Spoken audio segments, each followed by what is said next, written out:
লাইনে আছেন? হ্যাঁ, বলেন। আপনার কি মনে আছে একটা সময় ছিল এই রোজার মাসে আমরা কত সুন্দরভাবেই না কথা বলে কাটিয়েছি।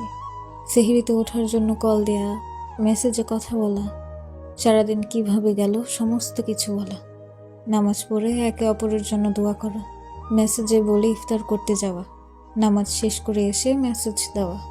হুম, আছে। কিন্তু আজ আমরা কতই না অচেনা, তাই না? যে মানুষটা কত কাছের ছিল আজকে সেই মানুষটা পর হয়ে গিয়েছে। হ্যাঁ, সমস্ত স্বপ্নগুলো তোমাকে ঘিরেই ছিল। নিয়তি আমাদের আলাদা করে দিয়েছে। আমার উপরে তোমার কতই না অভিযোগ, তাই না? হয়তো এই কথাটা আমার বলা উচিত। আমার উপরে তোমার হয়তো অনেক বেশি অভিযোগ, তাই না? না, এমন কিছু না, ভুলটা হয়তো আমারই। স্যারও এসব কথা। তুমি তো তোমার সংসার নিয়ে ভালোই আছো, তাই আর পুরনো কথা না তুলি। মনের মধ্যে একজন রেখে অন্য কারোর সাথে কি সত্যিই ভালো থাকা যায়? যায় না। তাহলে আমিও ভালো নেই। আচ্ছা, নতুন করে কি? বাদ দাও তো এগুলা। তোমার বাচ্চা কি করে? ঘুমিয়ে আছে। আচ্ছা, আমি আর এখন কথা বলবো না। ভালো থেকো তুমি।